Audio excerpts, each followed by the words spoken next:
My lungs screamed for oxygen, closing up like a crushed paper cup, but my mother just stared at me with pure annoyance. I reached frantically for the blue inhaler on the coffee table.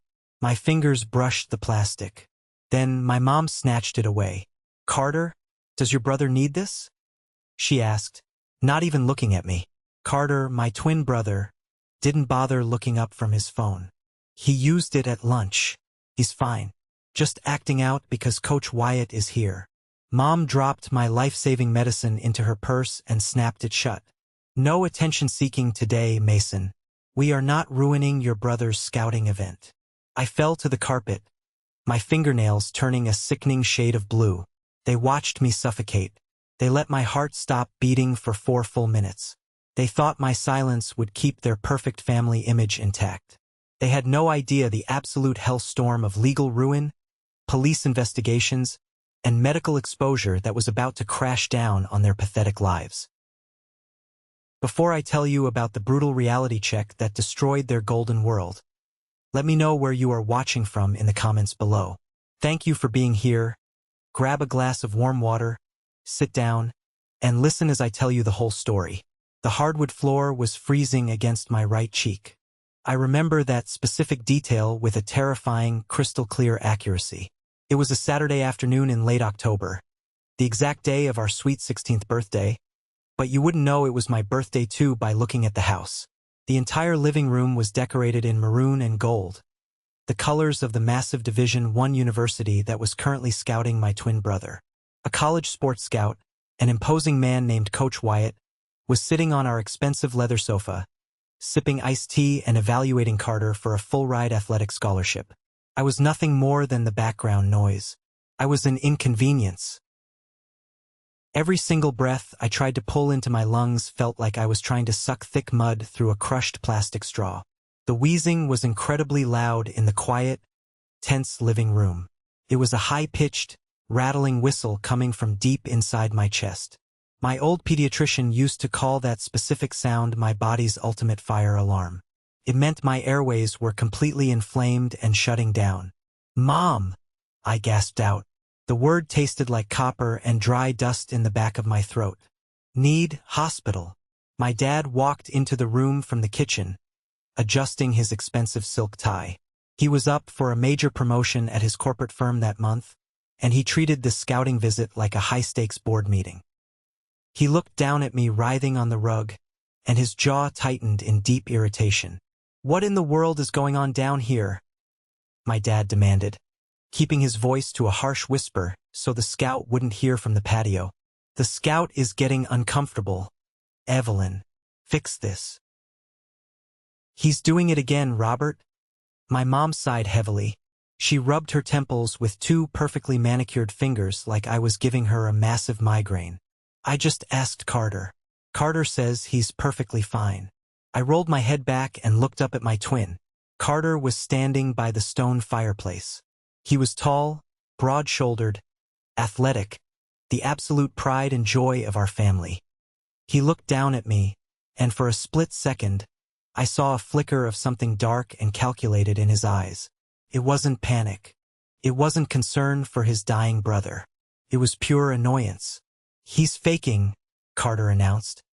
He spoke loudly, making absolutely sure his voice carried through the open glass doors to where Coach Wyatt was standing. "He's just mad my friends are here and he's not the center of attention today. Get up, Mason. It's pathetic and you're embarrassing yourself." At that exact moment, Julian stepped into the living room. Julian was a close family friend, 3 years older than us, who was currently studying pre-med at the state college. He had come over to drop off a birthday gift. He froze the second he saw me on the floor. "What the hell is wrong with Mason?" Julian asked, his voice cracking with instant alarm. "He looks terrible. His lips are blue." "He's being dramatic?" Carter shot back smoothly, stepping directly in front of me to block Julian's line of sight. He flashed his signature charismatic smile. "Everything is perfect, man. Don't worry about him. Let's go out to the patio and get some food." But Julian pushed past him. He dropped to his knees right beside my head and grabbed my left wrist. I saw his eyes go wide with absolute horror. His pulse is racing at 1,000,000 miles an hour. He's barely getting any air into his lungs. He is cyanotic. This is a severe medical emergency. We don't do medical emergencies without Carter's permission, my dad stated firmly, crossing his arms over his chest. He said it casually, like it was the most normal, rational household rule in the world. House rules, Julian. Carter knows him best. He knows when Mason is putting on a show. What? Julian looked up at my dad like he had just grown a second head. He pulled his smartphone out of his back pocket and started frantically dialing 911. He is in respiratory failure. I'm calling an ambulance. Give me that damn phone, my dad demanded, lunging forward. He grabbed Julian's arm, twisting his wrist hard enough to make Julian drop the device onto the hardwood. The phone skittered under the sofa. You are not bringing an ambulance with blazing sirens to my house and ruining my son's evaluation. Do you have any idea how much is riding on this? My vision started to tunnel. The bright recessed lighting of the living room faded into a hazy, dark gray. The edges of the room went completely black. I looked up at Carter, my twin brother, the person who shared a womb with me. Please, I mouthed. I couldn't push enough air past my vocal cords to make a sound anymore. My chest was burning like someone had poured battery acid down my windpipe. Carter just looked down at me and shook his head slowly. He's holding his breath, Carter said. His voice cracked slightly, a tiny fraction of guilt leaking through, but he held his ground to protect his image. He's really committed to ruining my day. Just ignore him. That was the absolute last thing I heard. The intense, burning pain in my chest suddenly vanished. The sheer panic faded into a strange, heavy, floating numbness. I stopped fighting the invisible hands around my throat. I stopped moving on the floor. I stopped breathing entirely. I was gone. To truly understand how my own parents could casually stand over my dying body, arguing with a pre-med student, and wait for my arrogant teenage brother to give them permission to save my life, you have to understand the deeply twisted, toxic hierarchy of our household. It all started when we were 12 years old. We were fraternal twins, but by the time we hit middle school, we couldn't have been more different if we were born to different species. Carter hit a massive growth spurt. He was built like a varsity linebacker by 7th grade. He was loud, incredibly charismatic, wildly popular, and constantly brought home shiny gold medals from every sports tournament he entered. I was quiet, significantly smaller, and burdened with severe, chronic asthma that kept me sidelined from most physical activities. My parents didn't even try to hide their preference. Carter was their ultimate retirement plan, their walking bragging right, their golden ticket to the country club elite. I was an obligation. I was a medical bill they resented paying. They treated him like he was the sole heir to some grand family inheritance, while I was just the spare parts. The infamous permission rule was born on a freezing Tuesday in November. I had been coughing for 3 straight weeks. It was a deep, wet, agonizing cough that kept me awake all night and left my ribs bruised. My parents completely ignored it. Carter had a massive regional basketball championship tournament that weekend, and my mom was entirely consumed with organizing the team dinner, ordering custom banners, and schmoozing with the other sports parents. On the actual morning of the championship game, I woke up soaked in sweat with a fever of 103 degrees. I stumbled out of my bedroom, literally holding the hallway wall for balance so I wouldn't collapse, and found my mom in the kitchen carefully ironing Carter's lucky jersey. "Mom, my chest really hurts," I rasped. Every word felt like swallowing glass. "I can't take a deep breath. I think I really need a doctor." Carter walked into the kitchen, wearing his athletic shorts and bouncing a basketball on the expensive tile. He looked at me, pale, sweaty, and shivering violently in my pajamas, and sneered. "He's just jealous because I'm the starting point guard today," Carter announced, tossing the basketball into his other hand. "He wants you to stay home with him at the clinic so you miss my championship game. It's so obvious." My mom stopped ironing immediately. She slowly set the iron down and looked at me, her eyes narrowing with deep suspicion and annoyance. "Is that true, Mason? Are you trying to sabotage your brother's big day? because I will not tolerate that kind of selfishness. No, Mom, I literally can't breathe, I pleaded, coughing a wet, horrible sound.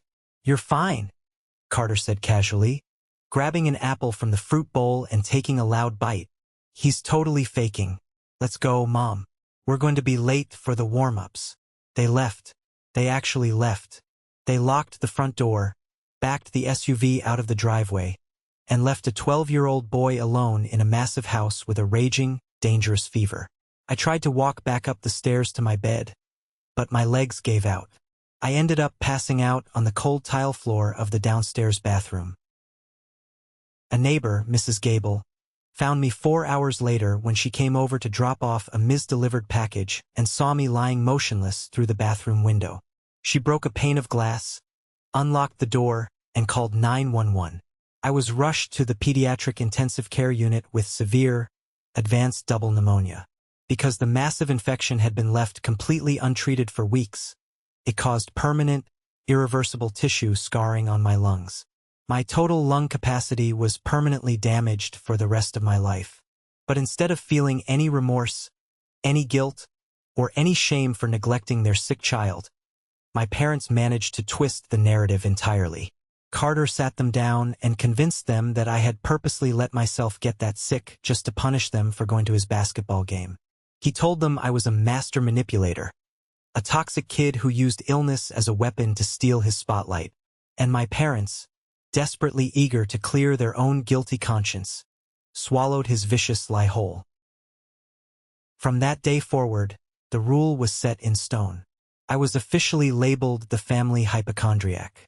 I was the boy who cried wolf.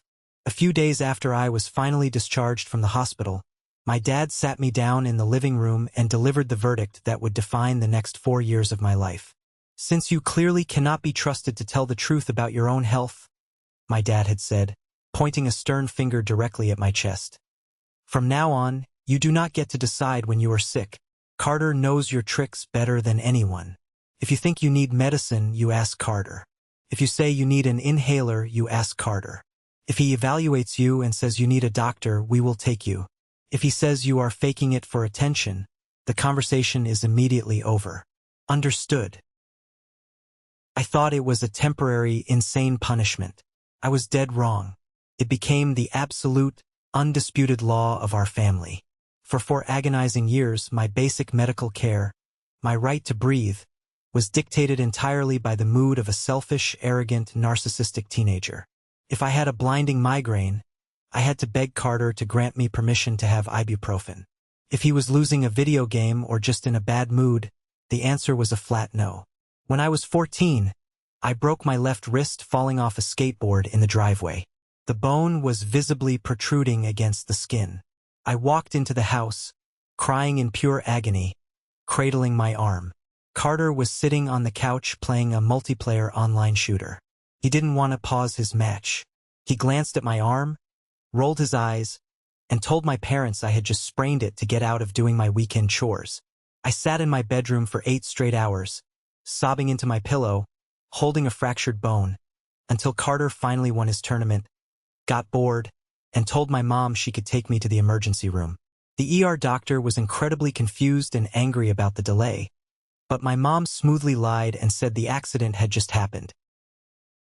The financial and emotional disparity in our daily lives was absolutely sickening. When Carter mentioned a slight, dull ache in his left knee after practice, my dad immediately booked a $200 an hour session with a premium sports physical therapist.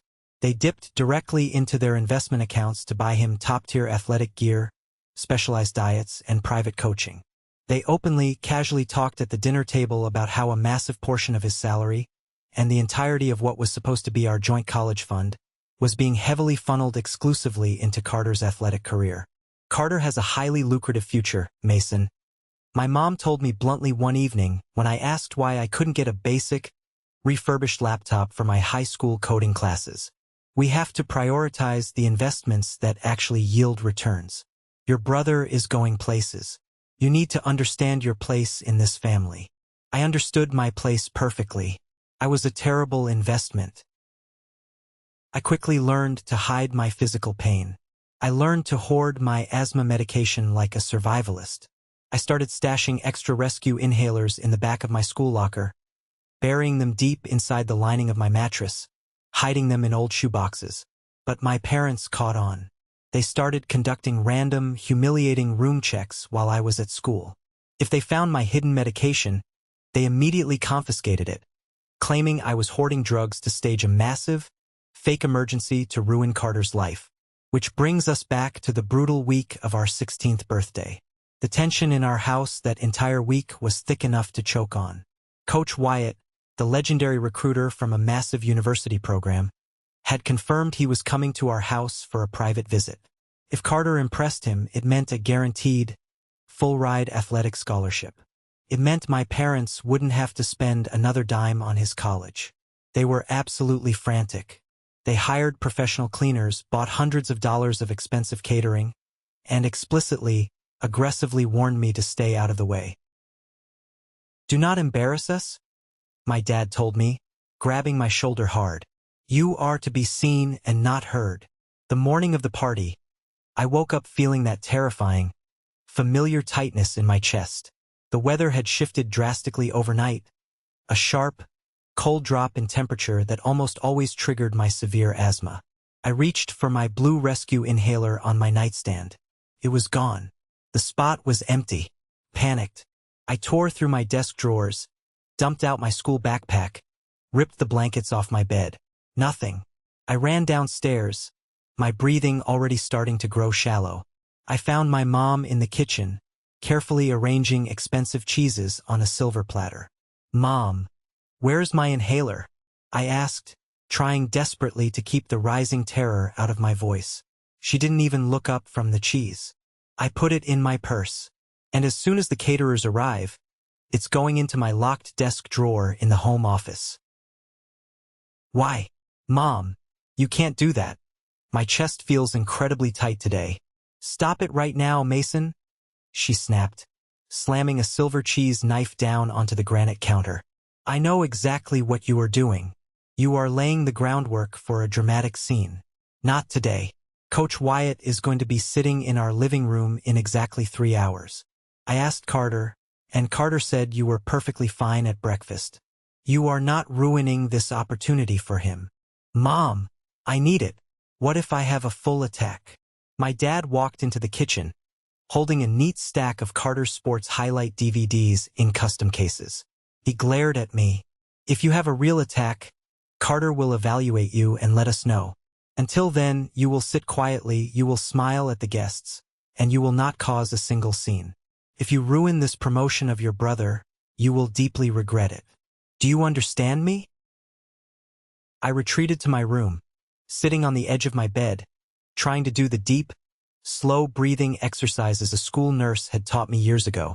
I told myself I could make it through the afternoon. Just stay calm. Don't panic. Panic makes the airways close faster. Just breathe. But when the house filled with people around noon, the air quality plummeted. The smell of strong, expensive colognes, the heavy aroma of the catering food, the dust kicked up from dozens of shoes walking across the carpets. My chest started to violently contract. It felt like a freezing, solid iron band was tightening relentlessly around my ribcage. I stumbled out of my room and walked into the living room, desperately searching for my mom's designer purse. I needed that inhaler. That's when the severe asthma attack hit me with full, devastating force. My knees buckled under my own weight. And that's when Julian found me. And that's when my family actively chose to let me die on their expensive rug rather than cause a scene in front of a college scout. I didn't see the blinding, flashing red and blue lights of the ambulance pulling into our driveway. I didn't feel the violent, bone-rattling jolt of the defibrillator pads sending electricity through my chest. When I finally opened my eyes, everything was a harsh, blinding, sterile white. The rhythmic, high-pitched beep, beep, beep of a heart monitor echoed loudly in my ears. I tried to lift my right hand to rub my eyes, but it was incredibly heavy. A thick fur line was taped securely to the back of my hand, pumping fluids into my veins. I had a rigid plastic tube resting uncomfortably under my nose, forcing cold, dry oxygen directly into my scarred lungs. I turned my head slowly, my neck stiff and aching. A tall doctor wearing a crisp white coat was standing at the foot of my hospital bed, silently reading a thick medical chart. His silver name badge read Dr. Elijah Mercer, head of pulmonology. He heard the rustle of the sheets, looked up, and saw my eyes open. His expression was incredibly grave. It was completely devoid of the usual fake bedside cheerfulness doctors give to teenagers. He pulled up a sterile plastic chair and sat very close to my bed. "Mason." His voice was deep, steady, and incredibly serious. "You are currently in the intensive care unit at the county hospital. You suffered a catastrophic respiratory failure. Your heart stopped beating for 4 minutes. You were clinically dead, Mason. The paramedics had to shock your heart twice in your driveway before they could establish a stable rhythm. For minutes, the words hit me like a physical, heavy blow to the stomach. For minutes of absolute nothingness. For minutes where I didn't exist. "Julian," I whispered. My throat felt like it was lined with jagged sandpaper. "Did Julian? Your friend Julian is the only reason you are not in a morgue right now," Dr. Elijah confirmed, his eyes locking onto mine. "He immediately performed aggressive CPR. He kept your blood circulating just enough to prevent severe, irreversible brain damage. He saved your life. But Mason, I need you to be completely honest with me right now. Your friend Julian told the paramedics a very, very disturbing story about why the ambulance was delayed. He stated on the record that your father physically restrained him from calling 911. Before I could even process the question, the heavy wooden door to my ICU room swung violently open. My parents walked in. My mom immediately burst into loud, theatrical, echoing tears. "Oh my God, Mason, my poor, sweet baby. We were so absolutely terrified." She rushed forward, grabbing my left hand, squeezing it tight enough to grind my knuckles together. My dad stood right behind her wearing his expensive suit. His face was pale, but his jaw was set defensively, his eyes darting around the room. "You gave us a real scare there, kid," he said, shaking his head with a forced, nervous chuckle. "You really took the act way too far this time. You really had us going." I stared at them. I just stared. I had just been told by a medical professional that I was dead for 4 minutes, that my heart had literally stopped beating in my chest, and my own father was standing over my hospital bed calling it an act. "The scout left, Mason," my mom sobbed, pulling a lace tissue from her designer purse. She wasn't crying for me. She was mourning the scholarship. Coach Wyatt walked out the front door right when the paramedics ran in with the stretcher. "Carter is absolutely devastated. He hasn't left his room. His whole future is in serious jeopardy now. Why couldn't you have just waited an hour? Why did you have to do it right then?" Something deep inside my chest snapped. It wasn't a loud, dramatic explosion. It was a cold, quiet, permanent fracture. The very last lingering thread of blind loyalty, of desperate childhood hope I had to these two people dissolved into absolute, icy nothingness. If I had died, they probably would have turned my funeral into a networking event. I looked away from them. I looked directly at Dr. Elijah. I didn't whisper. I drew in a painful breath of cold oxygen and spoke as clearly and loudly as my damaged throat would allow. "Dr. Mercer," I said, my voice echoing off the sterile walls. "Since I was 12 years old, my parents established a strict household rule. I am not allowed to use my rescue inhaler, take any medication, or go to a hospital unless my twin brother Carter gives them explicit permission. Yesterday morning, my mom locked my inhaler inside her purse. When I told them I couldn't breathe, my brother told them I was faking it so I wouldn't ruin his sports meeting. And my dad agreed with him. They watched me stop breathing. The silence in the ICU room was absolute and deafening. My mom dropped my hand like my skin was suddenly on fire. She took a huge step back. "Mason!" my dad barked, stepping aggressively forward, his face flushing a furious, dark red. "Shut your damn mouth. Do not tell ridiculous lies to the doctor. We are your parents. We know what is best for you. Dr. Elijah stood up. He didn't yell. He didn't argue. He just looked at my dad with a stare so intensely cold it could freeze boiling water. He reached out and pressed the red emergency button on the wall. A nurse immediately stepped into the room. "Call security," Dr. Elijah said calmly, never taking his eyes off my dad. "Escort these two individuals out of my ICU ward immediately. They are not permitted back in this room under any circumstances." "You can't do that to us," my mom shrieked, her fake tears vanishing instantly. "We have full legal custody. We are his parents. We demand to speak to the hospital administrator." "Not right now, you aren't," Dr. Elijah replied, his voice like steel. "Right now, you are a direct threat to the safety of my patient." As two large hospital security guards dragged my screaming, protesting parents out of the ward, Dr. Elijah pulled out his silver pen. "I'm calling Child Protective Services, Mason, right now. Nobody is going to silence you anymore." The next 3 days were a total blur of medical tests, breathing treatments, and formal, recorded interviews. A woman named Camila from CPS arrived. She wasn't wearing a suit. She wore a soft sweater, but her eyes were incredibly sharp. She carried a thick yellow legal pad. She took high-resolution pictures of my chest, heavily documenting the dark purple bruising on my ribs from Julian's desperate CPR.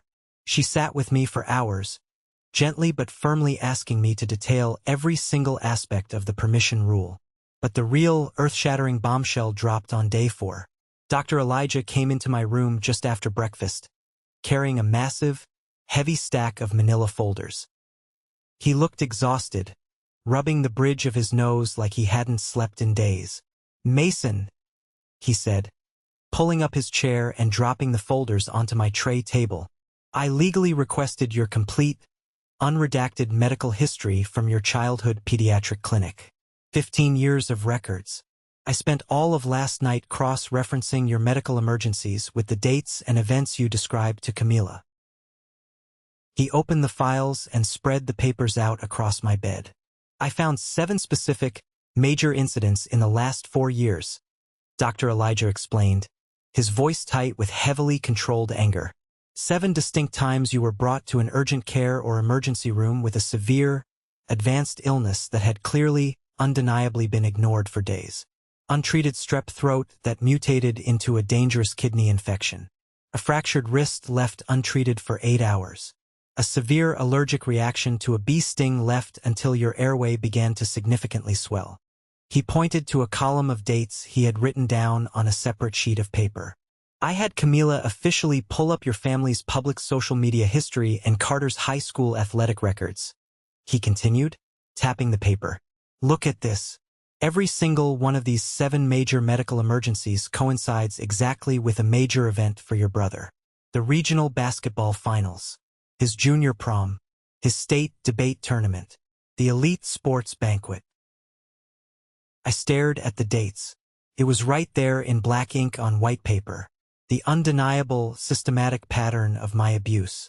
"This isn't just a case of poor parenting or medical neglect, Mason," Dr. Elijah said softly, looking me right in the eye.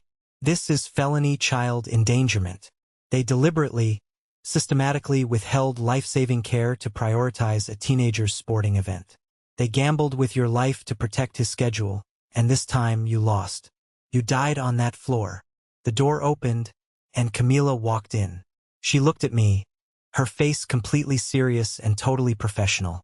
"Mason, I just got off the phone with a family court judge," Camila announced. "I am officially implementing an emergency safety placement order. You are not going back to that house. When Dr. Mercer discharges you tomorrow morning, you are going to live with Julian's family, the Hayes. They have already cleared the background checks and agreed to take you in." A wave of relief so powerful it made me dizzy washed over me. I wasn't going back to the nightmare. I was free. The next morning, Mr. Hayes, Julian's dad, pulled his large SUV right up to the hospital entrance. Camila rode in the back seat with us. We drove directly to my parents' house to collect my clothes and school supplies. We didn't go alone. We had a police escort, Two fully uniformed county officers stood on the front porch, hands resting near their duty belts. As I unlocked the front door, my parents were standing rigidly in the grand foyer. They looked absolutely furious, but underneath the anger, I could see a deep, frantic undercurrent of panic in their eyes. They were losing control of the narrative. "This is completely ridiculous," my dad spat, glaring with absolute hatred at the police officers. "You are tearing a loving family apart over a massive misunderstanding. He's a rebellious teenager throwing a tantrum for attention." I didn't even look at him. I walked straight past them, up the grand staircase to my room, grabbed my 2 large duffel bags, and started rapidly throwing my clothes, my textbooks, and my school laptop inside. Carter was standing in the upstairs hallway, leaning casually against his bedroom doorframe. He was wearing his expensive varsity jacket. He looked at me with pure, unadulterated disgust. "You really did it, huh?" Carter sneered, crossing his massive arms. "You ruined my entire life. Coach Wyatt won't even return my calls or emails now. He pulled the scholarship offer this morning. Everyone at school is talking about the ambulance and the cops. Are you happy now, you pathetic, weak loser?" I stopped packing. I zipped up my heavy duffel bag, slung it over my shoulder, and walked right up to my twin brother. For the very first time in my entire life, I didn't feel small looking at him. I didn't feel intimidated. I just saw a sad, narcissistic coward. "I died, Carter," I said. My voice was eerily calm, devoid of any emotion. "I stopped breathing and my heart stopped beating because of you. So no, I'm not happy. But I am absolutely done protecting you." I turned and walked downstairs. As I passed my parents in the foyer, my mom desperately reached out to grab my arm. "Mason, please, stop this. Think about what the neighbors will say. Think about our reputation at the firm. Don't touch me," I warned, stepping back so quickly she stumbled. I walked out the front door, got into the back seat of Mr. Hayes's car, and didn't look back once as we drove away from that house forever. Later that night, sitting in the quiet, perfectly safe guest bedroom of the Hayes house, Julian knocked gently on my door. He came in holding a small, silver thumb drive. "My friend Dylan was at the party," Julian said quietly, handing me the drive. He sat on the edge of the bed. "He was recording a video on his phone for Carter Sports highlight reel right when you collapsed. He caught the whole thing, Mason. The camera was rolling the entire time. He caught your dad physically grabbing my arm when I tried to call 911. He caught Carter loudly saying you were faking while your lips were turning blue on the rug." Julian looked at me, his eyes full of deep sorrow and fierce loyalty. Dylan didn't want to get involved with the police, but he couldn't sleep. He felt incredibly guilty. He drove over and gave this to me today.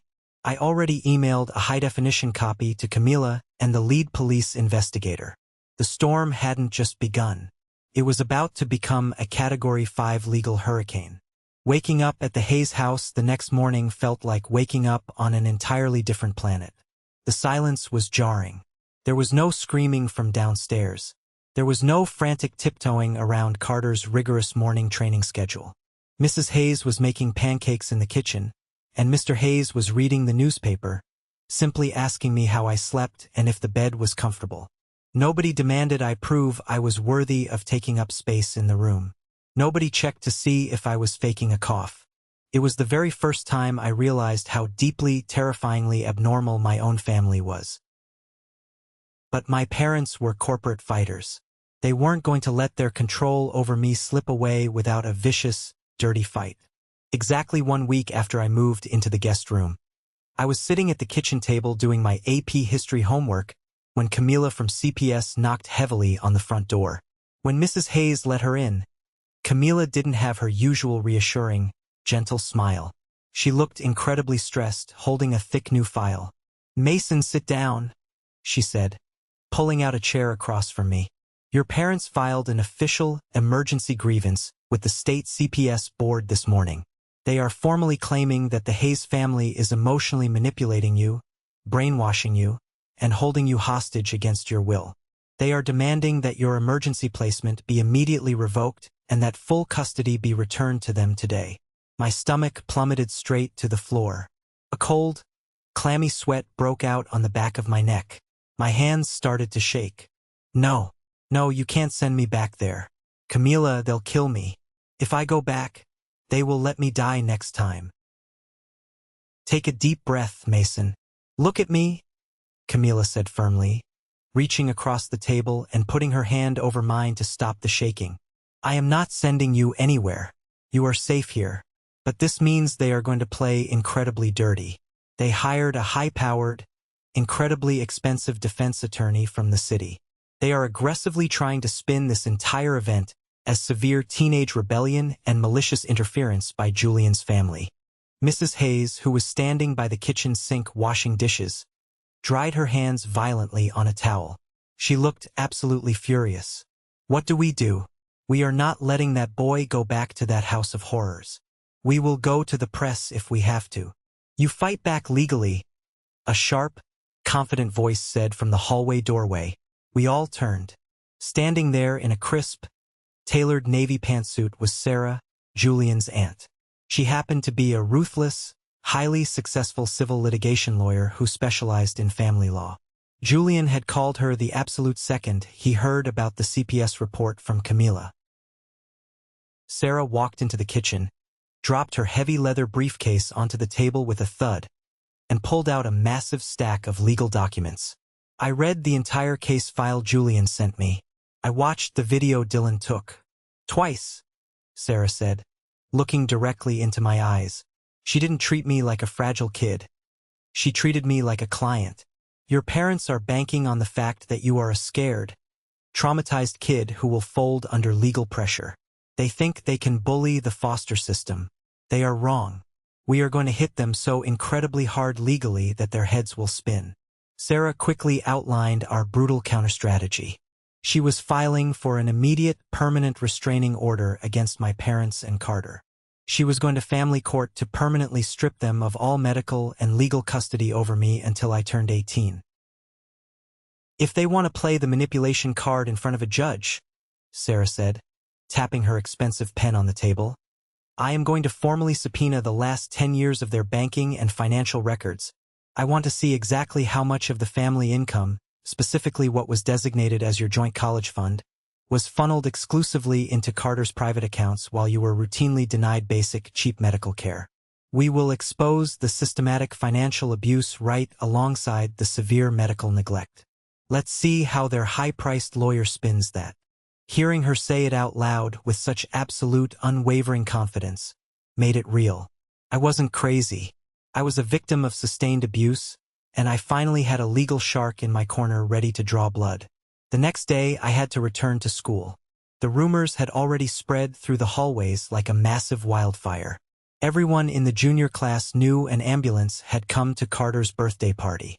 Everyone knew I hadn't been home in a week. And everyone knew Carter's prestigious scholarship offer had magically vanished. Walking down the main hallway felt like walking through an absolute gauntlet. People stopped to stare. Whispers followed me like a shadow. I ignored them and went straight to the school counselor's office. Olivia, the senior counselor, had already been extensively briefed by Camila and Sarah. She had a thick, red file sitting on her desk with my name printed boldly on the tab. Mason, come in, sit down, Olivia said warmly, closing the door behind me. We need to build your ironclad safety net here at school. We spent 2 hours creating a bulletproof medical autonomy plan. Olivia typed out an official, legally binding document stating that I, and only I, had the absolute right to determine if I needed to use my rescue inhaler or require emergency medical attention. No teacher was allowed to question my judgment. No staff member was allowed to call my parents or ask my brother for verification under any circumstances. If I needed to leave a classroom because I felt tight in my chest, I didn't have to raise my hand or ask permission. I could just stand up and walk out. I am putting this legal document on file with the principal, the school nurse, and I am personally handing a copy to every single one of your teachers, Olivia said, printing the pages and handing me a copy. You have your own medical rights now, Mason. "Nobody can take your breath away from you here," felt incredibly empowering. For the first time in my entire life, I held a physical piece of paper that explicitly said my body belonged to me. But Carter wasn't handling the massive fallout well at all. His perfect, golden life was rapidly unraveling at the seams. The damning video Dylan took had quietly leaked to a few key players on the varsity basketball team. Suddenly, the golden boy wasn't so shiny anymore. People realized he had watched his brother die for a scouting event. His friends were openly distancing themselves. He was eating lunch alone. I was standing at my locker on Thursday afternoon, quietly organizing my chemistry textbooks, when the metal locker door right next to mine slammed shut with a violent, echoing bang. I jumped. Carter was standing right next to me, breathing heavily. His face was a dark, blotchy red, and the thick veins were bulging visibly in his neck. He looked completely unhinged, like a cornered animal. "You think you're so damn smart, don't you?" Carter hissed, stepping aggressively into my personal space. He smelled like cheap body spray and stale, nervous sweat. "You think you can just destroy my entire life, steal my college fund, and walk away clean? Leave me alone, Carter," I said, keeping my voice low and steady. I casually slipped my hand into my jacket pocket. I discreetly felt for the side button on my phone and hit the record button. Sarah had explicitly told me to record absolutely any interaction with my family from now on. "You're going to fix this right now?" Carter demanded, stepping closer and jabbing a hard, painful finger directly into my chest. "You are going to go to the police station tomorrow morning, and you are going to tell them you made it all up.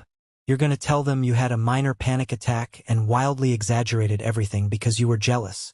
If you don't fix my life, I swear to God, Mason, I will make the rest of yours a living hell." I looked at him. I really, truly looked at him. This was the boy who had held my fragile life in his selfish hands for 4 brutal years. This was the boy who smirked while I choked on my own lack of air on the living room rug. He wasn't a god. He was just a bully losing his power.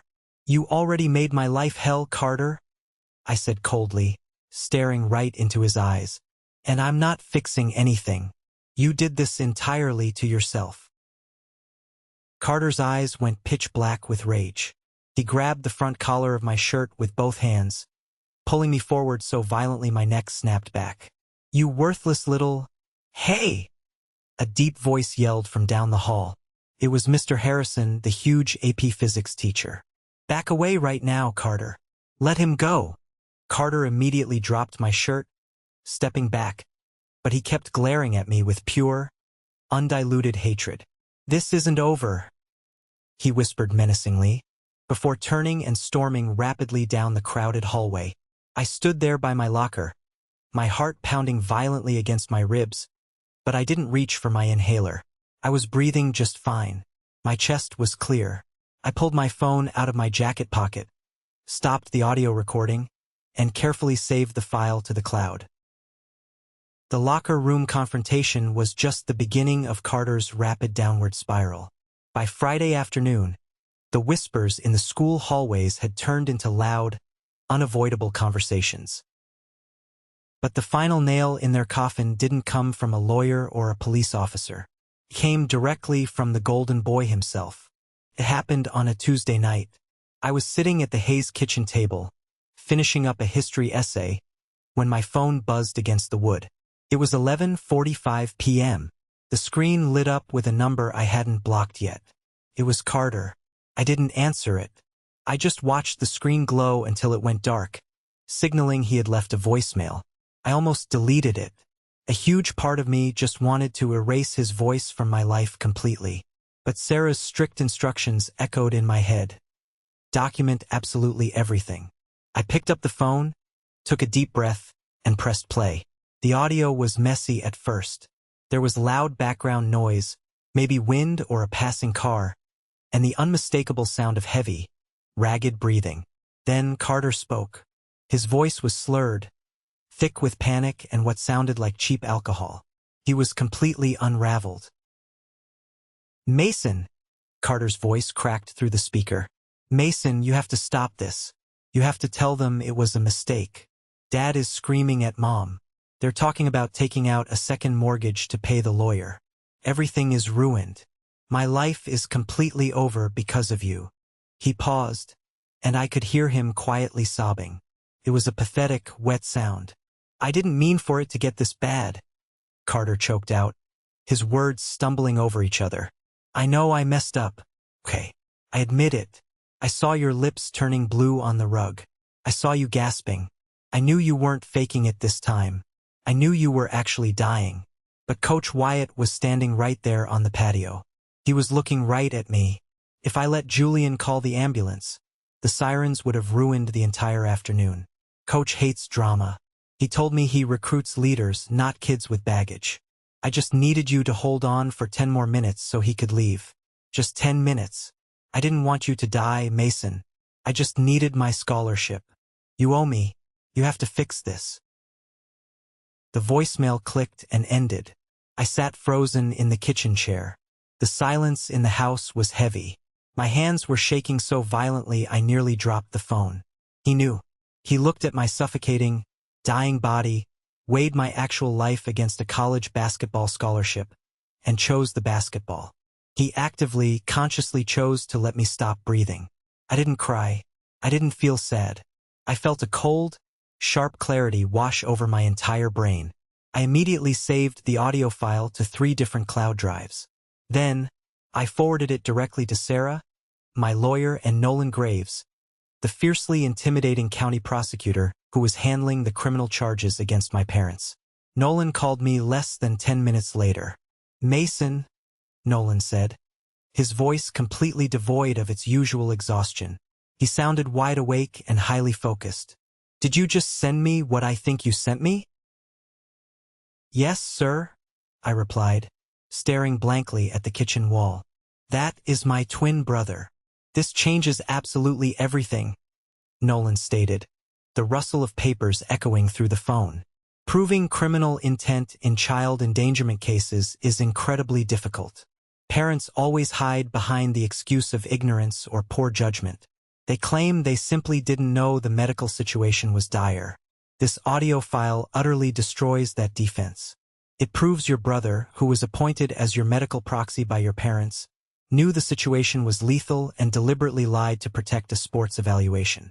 I am taking this to the judge first thing tomorrow morning. 2 weeks later, we all walked into the county courthouse. The air was thick and suffocating, smelling of old wood polish and nervous sweat. I sat at the prosecution table next to Nolan Graves and Sarah. My parents and Carter sat at the defense table across the aisle. They looked terrible. The stress had aged my mom 10 years. Her usually perfect hair was tied back tightly, and her face was drawn. My dad sat rigidly, his expensive suit looking slightly too big for him now. Carter sat between them, staring at his shoes, looking like a deflated balloon. The courtroom was packed. Julian was there, sitting right behind me.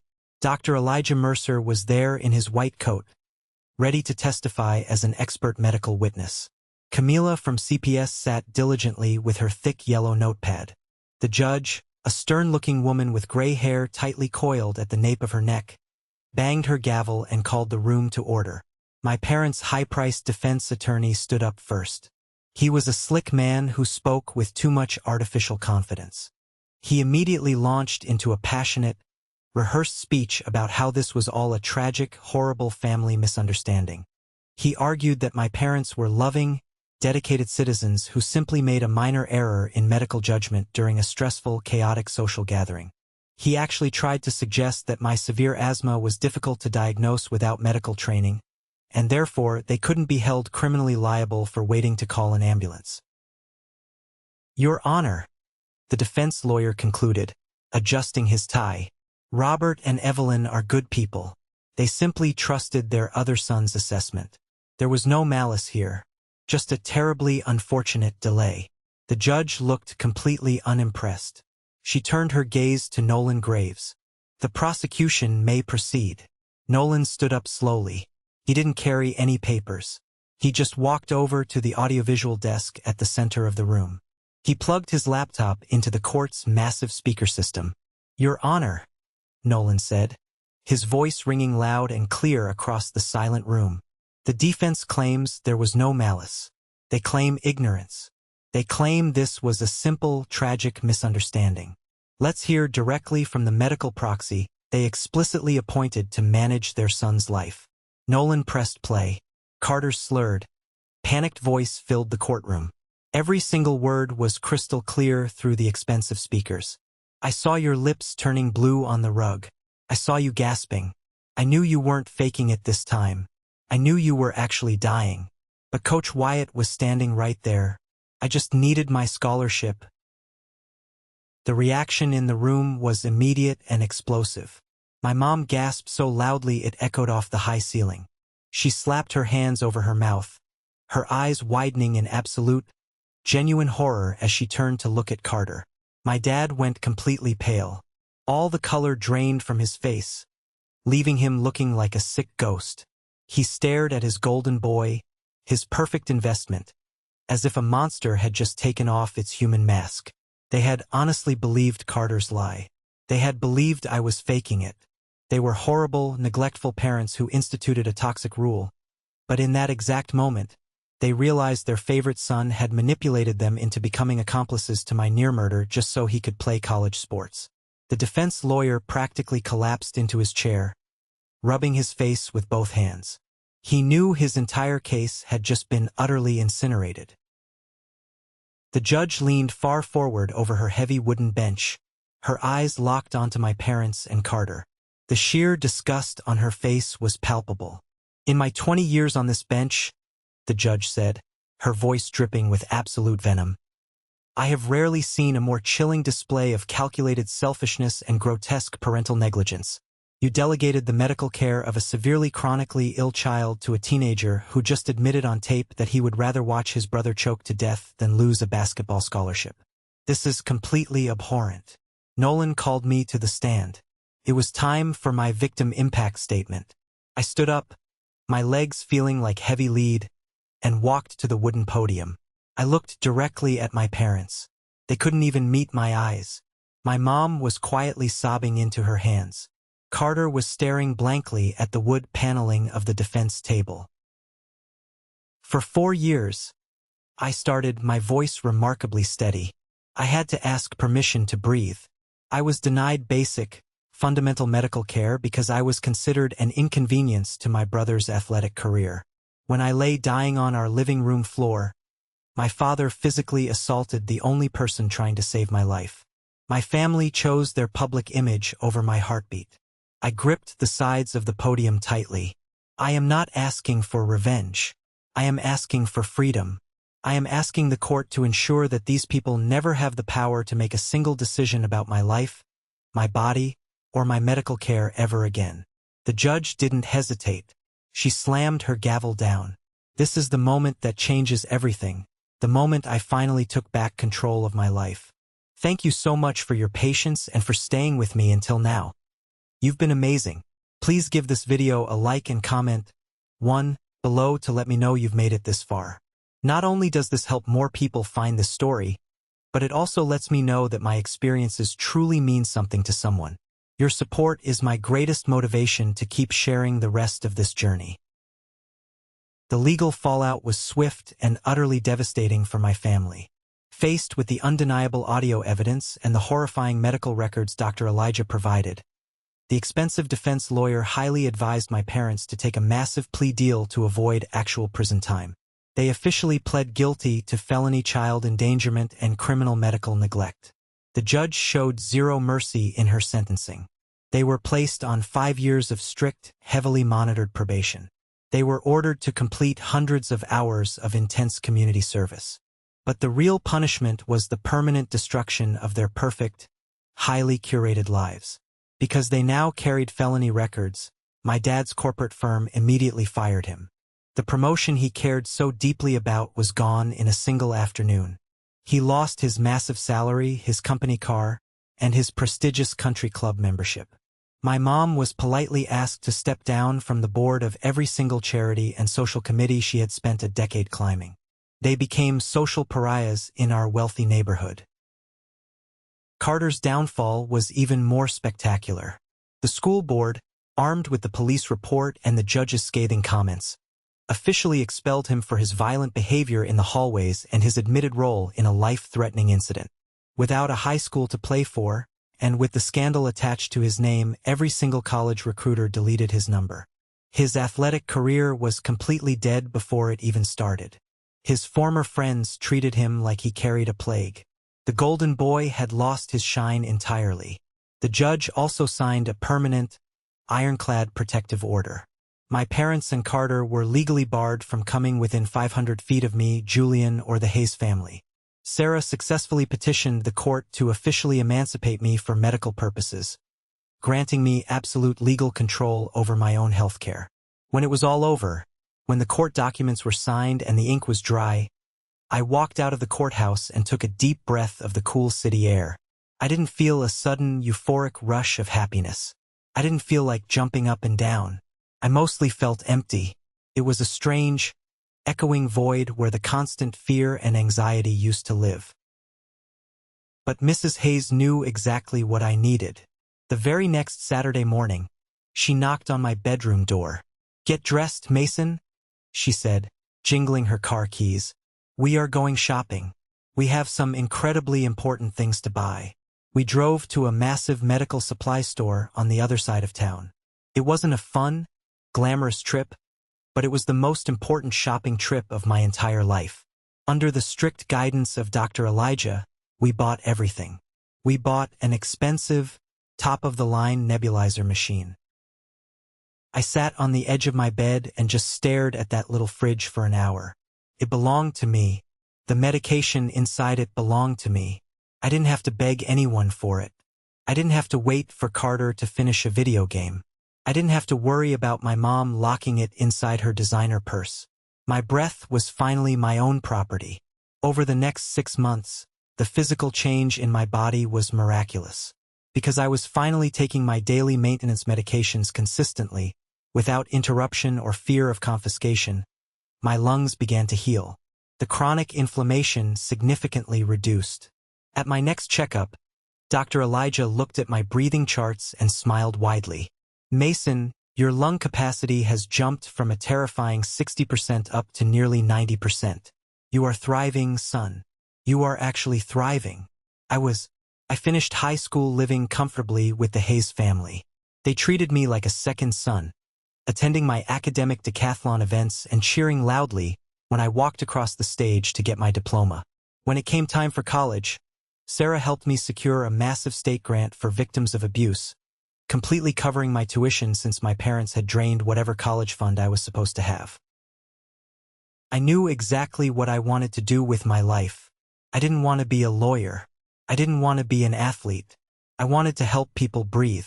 9 years is a long time. It's enough time for scars to fade from dark purple to a dull, barely noticeable silver.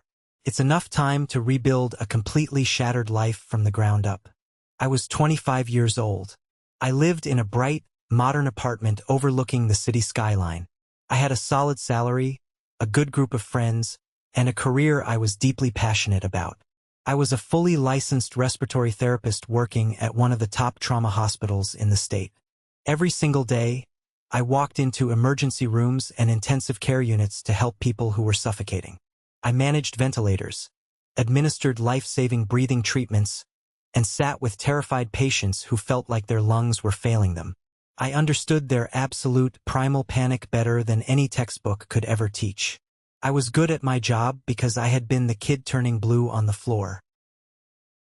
I hadn't spoken a single word to my parents or my twin brother in nearly a decade. The protective order had long since expired, but the absolute silence remained. From what Julian had heard through the grapevine, their lives were bleak. My parents eventually had a vicious, messy divorce, blaming each other entirely for the loss of their wealth and social standing. Carter was supposedly working a dead-end retail job 2 states away, still telling anyone who would listen that an injury ruined his professional sports career. I didn't care. They were ghosts to me, but ghosts have a funny way of trying to haunt you when you least expect it. I had just finished a brutal 12-hour shift at the hospital. I was standing in the busy main lobby, zipping up my jacket and holding a terrible cup of cafeteria coffee, when I heard someone say my name. Mason? Oh my goodness, Mason. Is that really you? I turned around. Standing near the automatic sliding doors was an older woman wearing an expensive wool coat. It took my tired brain a few seconds to place her face. It was Aunt Margaret, my dad's older sister. I hadn't seen her since I was 10 years old. Aunt Margaret, I said politely, keeping a safe physical distance. What are you doing here? She rushed forward, her eyes brimming with what looked like highly practiced tears. She reached out as if to hug me, but I took a deliberate step back. She dropped her arms awkwardly. I was just visiting a friend in the cardiology wing, Margaret said, pressing a hand to her chest. Look at you. You look so handsome, so professional in your scrubs. Your father told me you went into the medical field. I don't speak to Robert, I said flatly, refusing to call him Dad. How does he know what I do? Oh, Mason, he keeps tabs on you, she sighed, putting on a deeply tragic, sympathetic face. He really does. He misses you terribly. They both do. You know, your parents' divorce was incredibly hard on everyone. The legal fees absolutely bankrupted them. Your mother is living in a tiny, awful apartment, and your father is struggling with his health. I took a slow sip of my terrible coffee.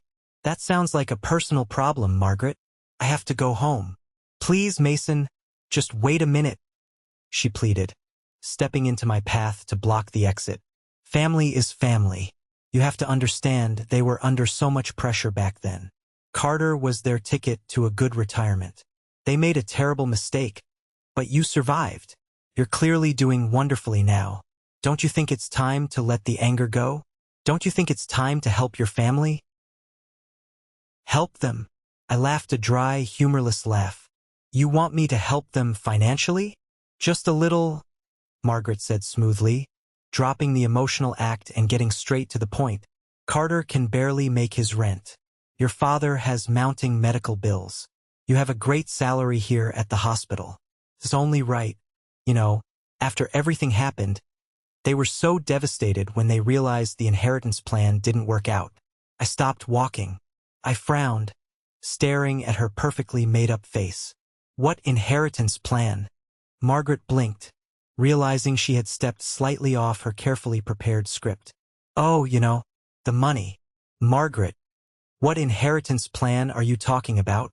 I demanded, my voice dropping to a low, dangerous register. She nervously adjusted her silk scarf, looking around the crowded lobby. Well, when your grandfather passed away, he left a very large sum of money to be split equally between you and Carter for your college funds and future. A massive inheritance. I felt my heart skip a beat. I never knew about a grandfather's inheritance. And, Margaret continued, her voice dropping to a whisper. When you two were 10 years old, long before you got really sick, your parents went to a lawyer. They legally petitioned to have your half of the inheritance completely transferred into Carter's sole trust fund. They argued that Carter's athletic coaching required the full amount. They completely wrote you out of the money, Mason. They bet everything on the golden boy. The lobby around me seemed to fade into white noise. 10 years old. Before the severe pneumonia. Before the permission rule. Before the incident at the party. For years, I had tried to rationalize their behavior in my head. I told myself that maybe the stress of Carter's sports career had temporarily blinded them. I told myself that maybe the rule started as a misguided attempt to manage my health and spiraled out of control. But Margaret had just handed me the final, ugly puzzle piece. They hadn't neglected me because I was a difficult teenager. They hadn't let me stop breathing just because of a scouting event. They had financially and emotionally abandoned me when I was a 10-year-old child. They had looked at two 10-year-old boys, decided one was a lucrative asset and the other was a useless burden, and legally stripped me of my future before I even hit puberty. They never loved me, not even a little bit. Margaret looked at me expectantly. So you see, Mason, they lost all that money trying to defend themselves in court. The trust fund is gone. It's only fair that you chip in now to help them survive. I looked at this woman, this enabler of abuse, and I didn't feel a single ounce of anger. I didn't feel sadness. I felt an absolute, liberating sense of complete closure. The last invisible chain connecting me to that toxic bloodline snapped in half. I smiled. It was a genuine, relaxed smile. "Margaret," I said softly, looking right into her eyes, "I want you to listen to me very carefully. I am going to walk out those doors, and I am going to go to my beautiful apartment. I am going to eat a great dinner, and I am going to sleep wonderfully. I don't care if Robert is sick. I don't care if Evelyn lives in a box. I don't care if Carter starves.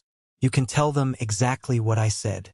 If any of you ever approach me again, I will call the police and file a harassment charge so fast your head will spin." Her jaw dropped open in shock. "You are an incredibly selfish young man." "No," I replied, turning my back on her. "I'm just breathing on my own." I walked out the automatic doors and didn't look back. Sometimes, after a particularly hard shift at the hospital, when the smell of antiseptic and fear clings to my scrubs, I take the elevator all the way up to the roof. The hospital roof is quiet. It overlooks the entire city, a massive sea of twinkling yellow and white lights stretching out to the dark horizon. The wind-up there is always sharp and cold. I stood by the heavy concrete ledge, leaning my elbows against the rough surface. I closed my eyes and took a deep, deliberate breath. The cold air rushed down my throat, expanding my lungs fully, easily, without a single whistle or wheeze. My chest rose and fell in a perfect, steady rhythm. I thought about the 4 minutes I spent in the dark when I was 16. I thought about the sheer terror of not being able to pull air into my body, of watching my own family stare at me with cold indifference. But then I thought about Mrs. Hayes making me pancakes. I thought about Julian dropping to his knees to perform CPR, fighting my own father to save my life. I thought about Sarah tearing my parents apart in a courtroom to protect me. I thought about Dr. Elijah piecing together 15 years of medical records because he actually cared if a teenager lived or died. Blood doesn't make a family. Genetics don't guarantee love. Family isn't the people who demand you ask permission to exist in their space.